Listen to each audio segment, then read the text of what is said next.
top 50 ideas that are novel. They're new to this world. From my sense, they're ideas that I've worked on to formulate. Starting off with number one, worshiping Goddess V. This is our human flower, vulva. She is the best and most beautiful aspect of life in the material realm. More important than men's genitals or breasts or the urges to dominate and impregnate, these more biological aspects of the man wanting to, dominate sexually the woman. That's why we transcend all of that. And even though we enjoy all of that, we transcend it to make the most critical aspect of life and sexual experience to be the worship of the vulva, obviously through oral sex. And also through visual entertainment, women showing off, displaying it just like you'd see a flower in bloom in displaying in a natural environment. So, yes, vulva is politically correct. It's unique and special, and it's not about, what's special is it's not about comparing it one woman to another. It's like they're all worthy of celebration, and that's the meaning of life. And it's like it kind of goes beyond everything, because it's so, it's just a visual symbol. It's not really functional, so that's why it's special. It's not like the internal vaginal canal, which, by the way, is just as the dimensions of that is just as relevant whenever people will make remarks about does size matter. Yeah, women's size matters too. It's all relative and should be discussed in a private setting. Right. So number two is being a man of principles, not a simp. Men become simps simply when they place sex before their values. In other words, when they choose to try to get sex and rather than marriage. Because what you do if you're trying to get sex is you just pretend to agree with women or forget your values in exchange for seducing her. And it's not about love. It's not about your wife. It's not about your life and your future. So that's why religious men who are principled and other men who operate on principles, they are not simps. They place their goals first, and then a woman can follow along because that's a masculine man. Number three is avoiding premarital intimacy. This is actually, let's see here. Yeah, this is a new perspective on an old tradition. All right, because in the past, people have tried to avoid premarital intimacy, but now the issue is that the reason they did it was because out of fear, like, don't do this, otherwise you'll be ostracized. But now I'm offering some more logic and reason based, like not just not like this, oh, you're gonna go to hell, or oh, you're gonna get virgins in the afterlife or whatever. So, and even people who claim to be religious, they may not be religious. You know what I mean? They may not be actually avoiding premarital intimacy, like the Orthodox people do. And even so what you label yourself, your religion, that's more about accountability. And number four is that men can build trust in the world by talking to each other about a woman that's under their either protection and provision. Even if women don't admit it or men don't admit it, there's always like guys trying to look out for their sisters or daughters or just other women in society out of concern. And so we all know, for example, if a guy is talking with a woman, he's likely trying to seduce her, unless it's a brief conversation, essentially about him trying to, saying, "Hey, I'm looking for a wife. You seem interesting. Do you have a father or male friend or someone I could talk to about that? Um, if you have any interest in me, that type of thing." All right, so number five is the concept that death is good. Because the way you know you did good in life is if you think about what you'd be thinking about at the end of life, and if you can live with that. And by the way, you're going to be going into a new body, a fresh body. Where do you think people keep coming from? So let's embrace the idea that it's this big. You know what the real step is? It's about realizing that you are all that is. That there's nothing beyond you, and therefore it doesn't. You'll just go into another being, and that's why I say that number six, nothing is real. This is all stuff that we created. We are the underlying force behind it. Right. And so, and this is something I say at the end of every day. The end of every day. Like, you had a hard day and whatnot, nothing is actually real. It's not. It's actually, it's like you don't have to be afraid. And when you say that, nothing is real. The rude people, my problems, my successes, my failures, it's not really real. I just created it in order to have some interesting life. Point number seven is to assume that you're unsafe, because police and bystanders often cannot help you. But then use precautions, defensive weapons and strategies.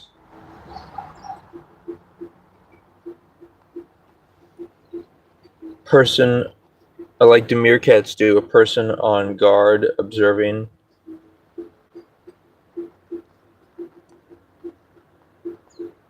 Okay. So, point number 8 is woman. I'm encouraging you to want and wait and prepare and everything for a man who you'll respect and you're willing to follow, a masculine man. And I think this advice applies to most women who are heterosexual who would feel better playing a feminine role. And this doesn't mean that you don't want to be smart and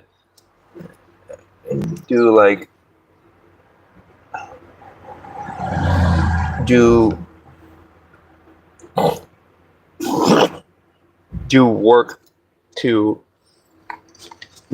I think ideally women should have some understanding of the world and should have some money and savings. And it's tricky because I watched this video by this content creator Elle,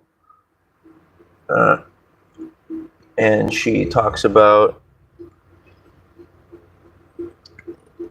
something about spoiled girlies. That's the name of her show, and she has this video about the dark side of the traditional wife, trad wife, where they could be vulnerable to the husband doing what he wants. So, but whether it's cheating, treating them not well, all of that. So it's still a subject for us to work on. But what I'm saying is, if you really want to have that life as a woman, it takes work to develop yourself and try to employ men looking out for you.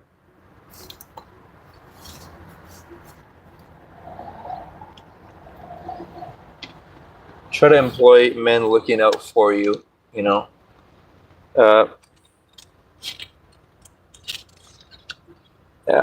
stuff like male figures in your life that you can trust that don't want to seduce you, that will help you both find the right man, and because I think women, their biology has more of an impact on them, right?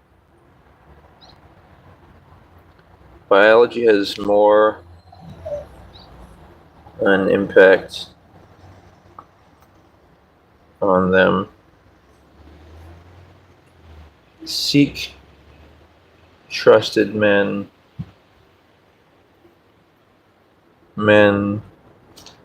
judgment.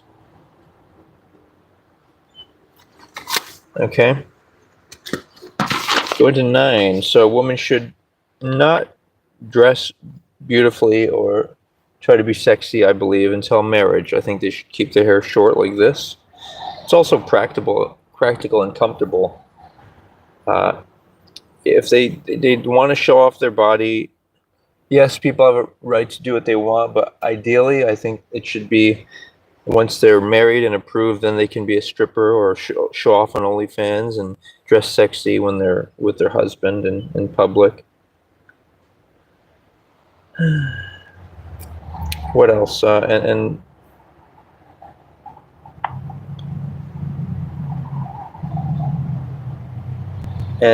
that the women will, they're likely prefer to follow men if they're being honest with themselves. Good men, obviously following bad men is not ideal.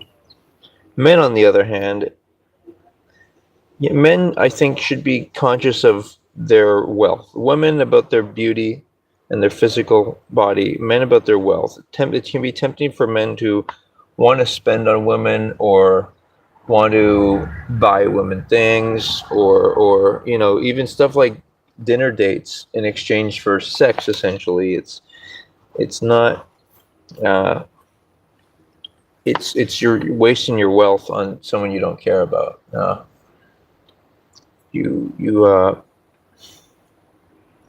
It feels better to be masculine, be a leader and provide, rather than want a woman to have to help you provide. Even though I like the idea of the woman, having some of the savings in her bank. So, and then also there's things like there's death, there's injury, there's other factors that we need to, as married people, if you want to, maintain a sense of independence from the world. And by the way, it's independence at strength. When you're financially and emotionally independent, actually, I'll add this to the end. This will be point 32. Financial and emotional independence allows you to truly love people. Because you can't love someone if you need something from them, essentially. Financial and emotional independence is needed for true love. Opposite of corrupt hierarchies where some men control a lot of men. Control a lot of men. Okay. So that's point 11 is a further emphasis on nothing before goddess V. You're not thinking about men's genitals or women's breast size or cars, pets, houses. It's a refocus back on humanity. And I think it's the only source of peace when you, even as, say, a loving couple that's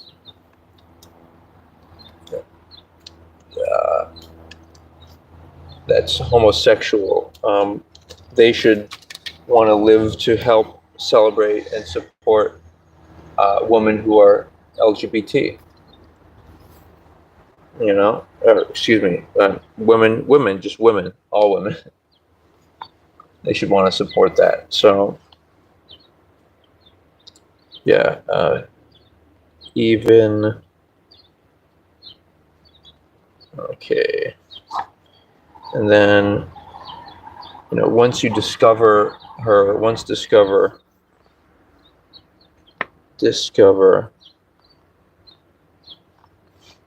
discover, you'll be free. You'll be free of all the difficulties in life, and even if you happen to go to prison, or at least that you worship your goddess, and that's what counts. Uh, people talk about worshiping God. You can't really worship something that's not in the physical world. That's why people worship a Bible or a preacher, or they worship their ideas of of a God, or they worship some type of religious, whatever it is, routines or paraphernalia, or a place or a statue.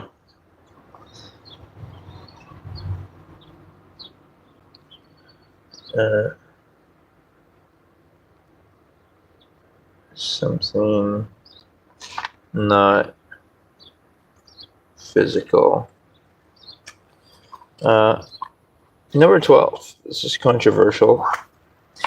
It's okay if we destroy each other. I mean by that is it's like, what if you're non-vegan, or which will lead to bad karma.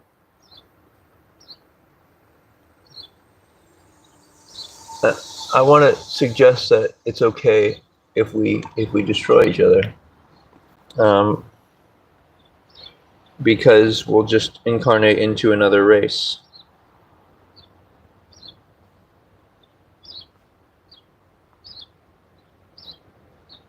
Another intelligent life form.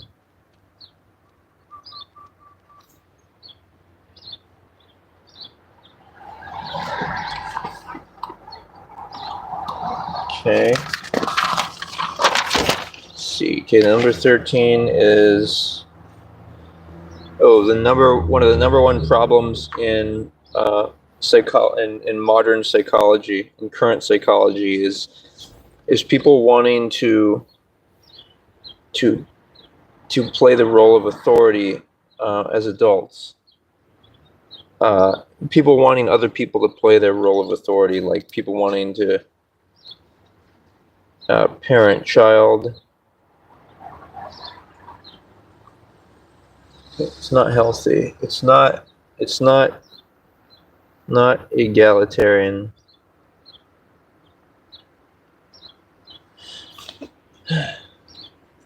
And it's makes person, individual,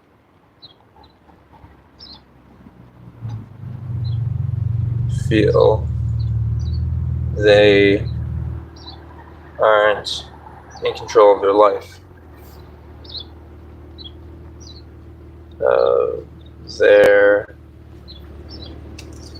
Okay, so point 14, right? The idea of a polyamory or players. The reality is, why would a man want to be intimate with a woman who is with other men? Doesn't. All right. There's more to that, but that's the essence of it. It's like, why neglect wife if they think they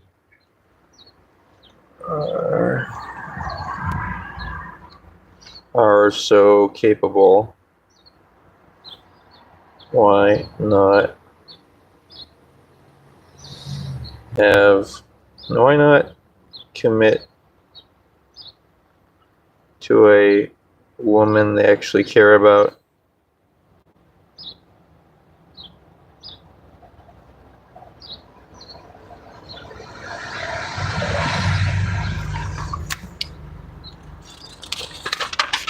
You know? Okay, so 15, there's no longer a need for envy, because you know what? Envy is actually disapproval of the misuse of body or money. Because people can only have one life partner, even if people try to get more than one. Uh, but that's not enviable.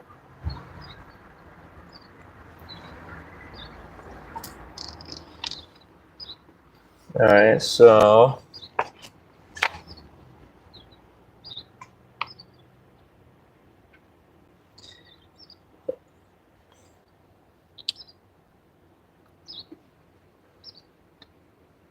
it's really a disapproval. And even if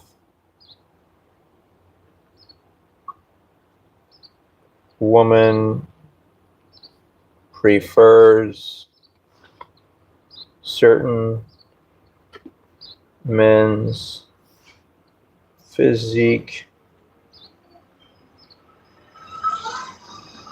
and sex organ,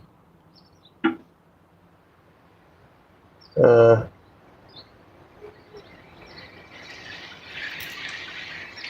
it's still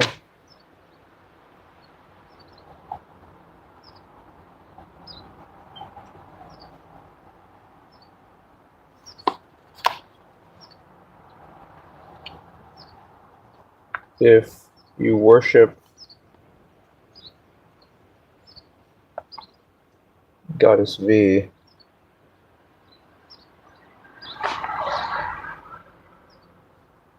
it doesn't matter, because the only thing that matters is worshiping Goddess V. All right, point 16 is to be careful of religious people. They may say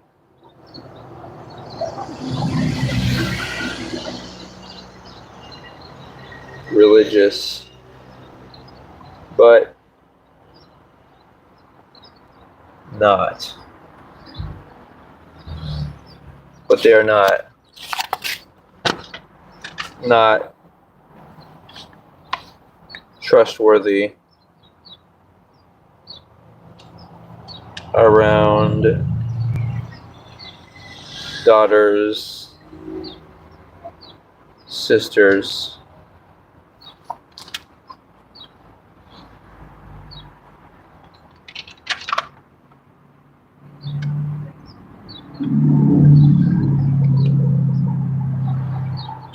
Okay.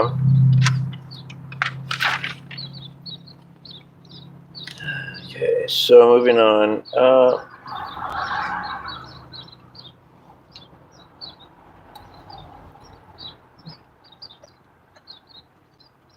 Okay, so the problem with quote unquote dying without dignity is that people are afraid of death because they don't believe in reincarnation.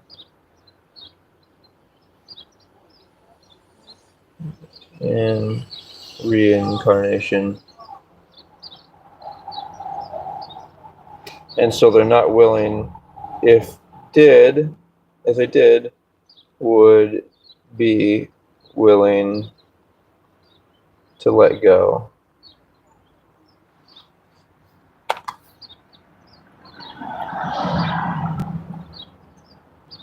You can use sacred mushroom experience to confirm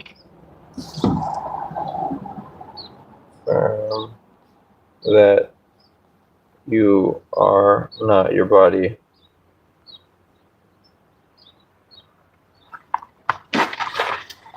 All right. Furthermore, the idea that heaven is boring. People talk about they say it's like going to sleep. They talk about the battle against death, but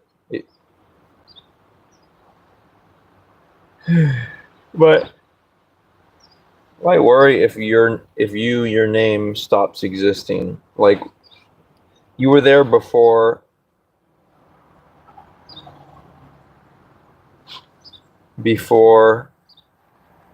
and after you had that name.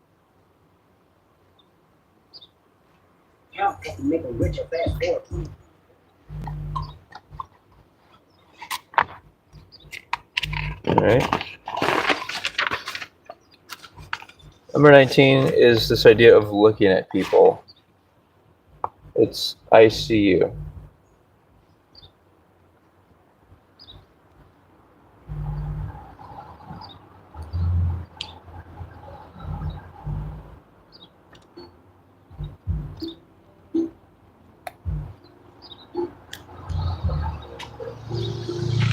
So I see you.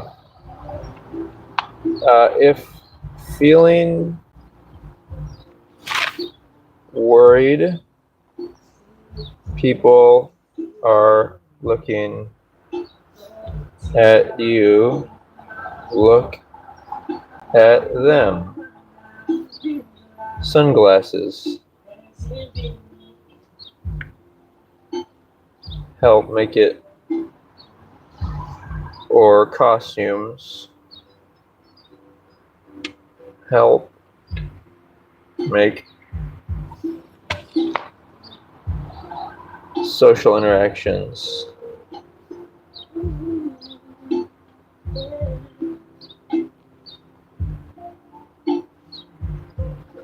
more playful. Light work is number 20. So I like doing light work.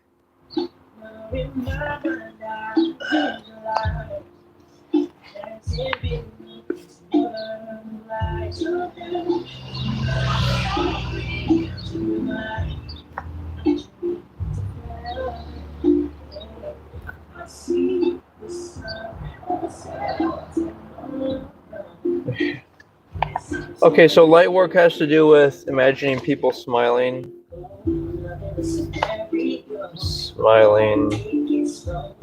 We'll call it light work smiling meditation.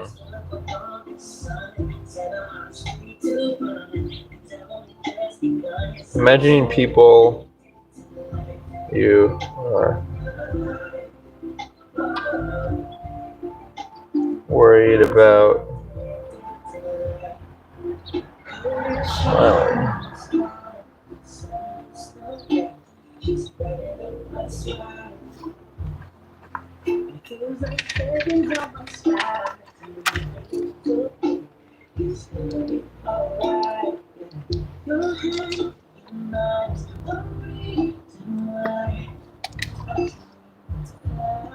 Imagine people you're upset at smiling.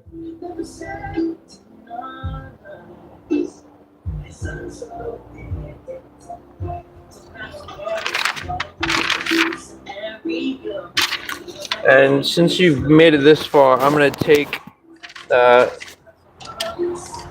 you, the viewers, on a little fun moment here. Watch this.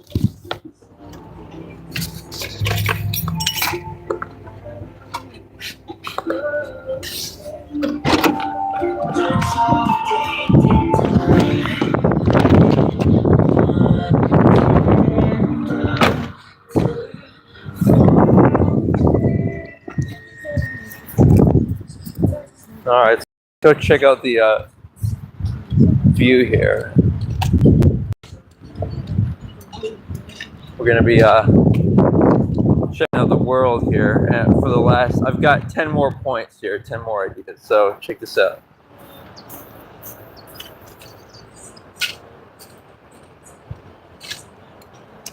right on the ocean, you guys, right on the water.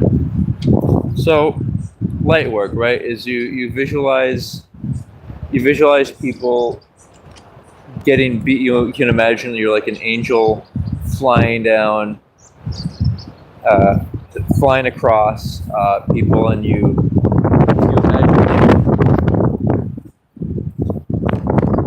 imagine them like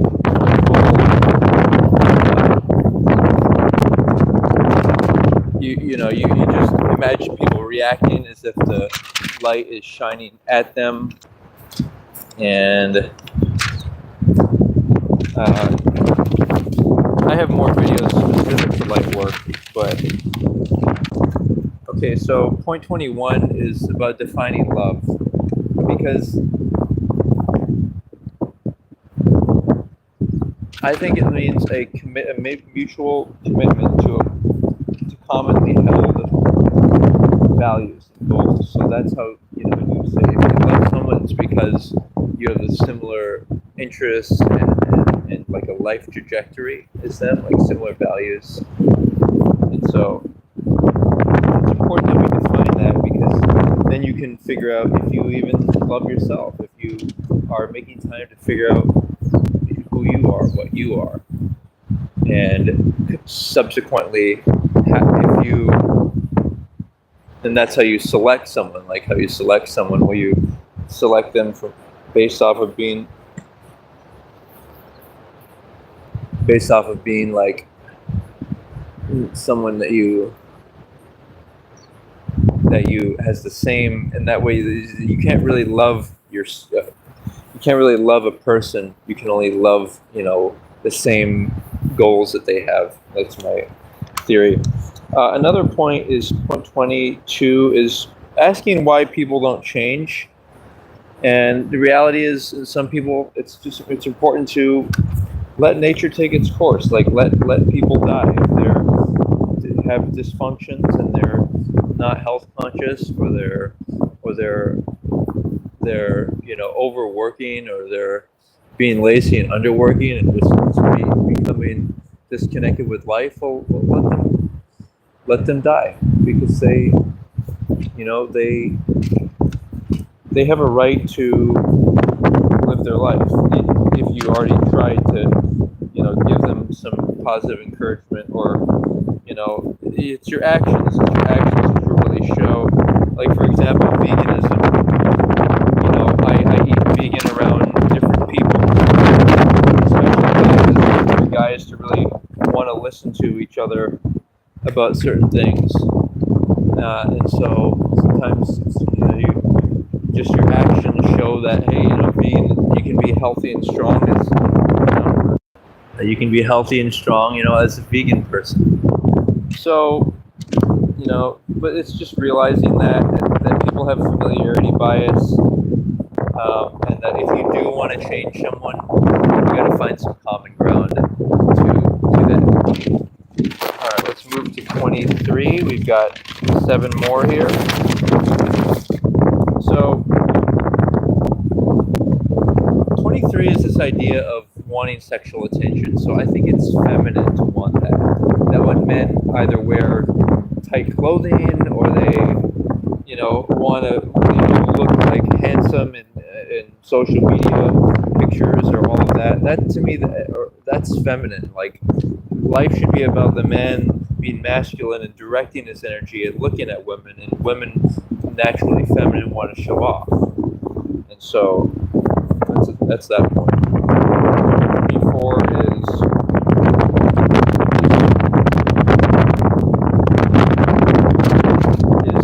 when you marry, you don't want to legally marry. What that ends up doing is it creates a power imbalance where women are actually incentivized to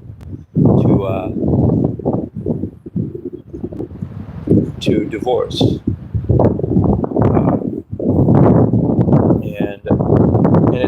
and it makes it so that it's hard for the woman to feel like she's following the man. She's following society or the court system. So I'm coming up with this idea of non-legal marriage, but it still involves, you're looking at your you're publicly, you know, saying that you're life partners, that you're married. The woman can legally change her name, but it doesn't mean that she's legally married. You know what I mean? And you should have a plan if it fails, to separate in a healthy way. So that includes prenuptial agreements. That aspect can be legal. You know what I mean? All right, 25 is when you. Okay, the idea of debunking people who say that they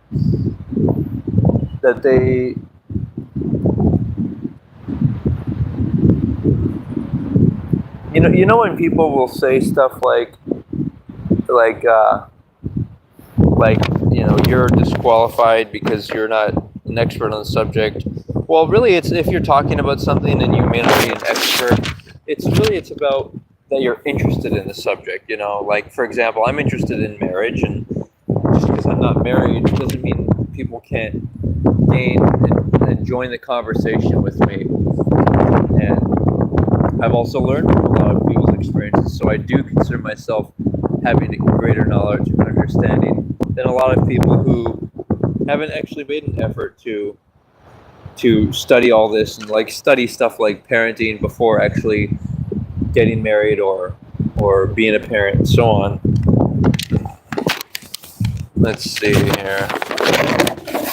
Okay, 27, 26 I'm skipping because I accidentally talked about that at a prior point. So 27, I'll fix that later. 27, increasing the certainty that you're going to avoid premarital intimacy.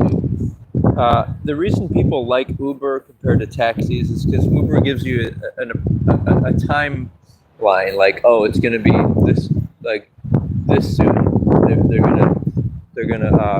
It's going to arrive. So what I'm trying to do with my philosophy and life strategies is help people find a way to avoid that premarital intimacy and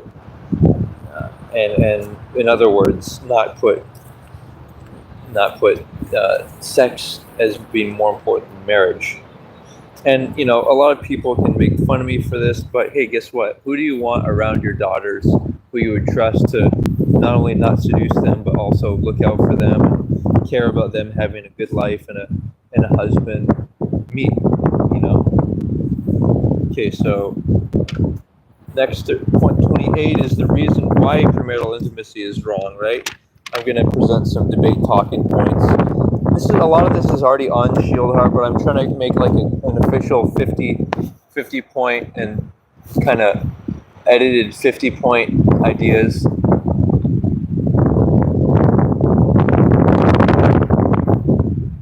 If it's just to simplify it, it's if you're only wanting the good stuff from a person, like just their body that you're attracted to, and not the bad stuff, like helping them through financial hardship, helping, if their body, gets damaged or older, that means that you don't really want them, you just want their body. And remember, who is a person? They are a collection of their lifestyle interests and their diet and their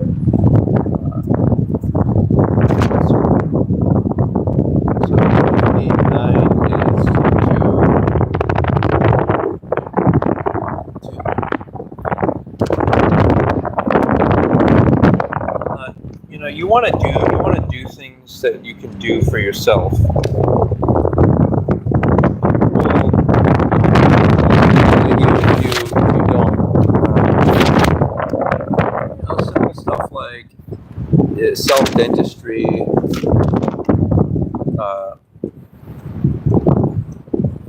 like picking your teeth, doing that every week, self-journaling your thoughts.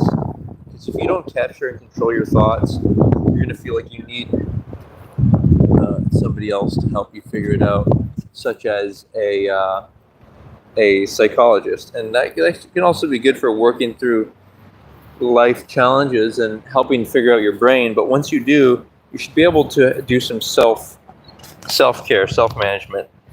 Number 30.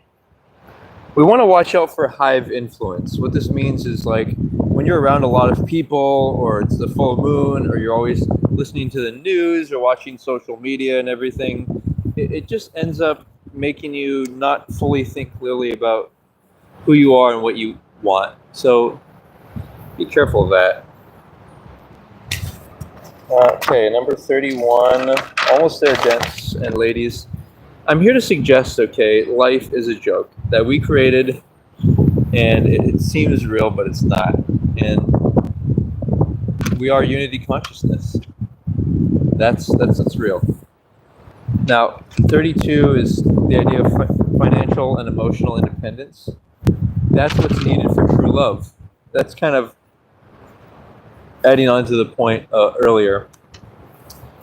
It's the opposite of, hierarchies of people having like family, or there's two kinds of hierarchies. There's them in the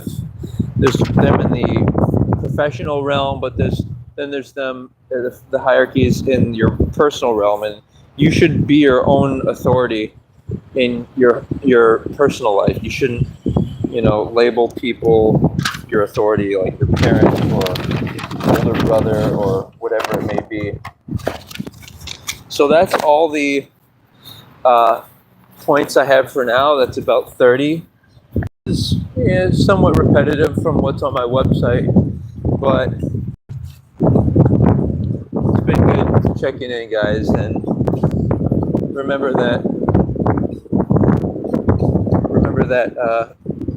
I've got another 20 points, then we're gonna have 50, and the next time you hear from me, I should have 50 really refined points. So let's go have some fun with that. Aloha, guys. Talk soon.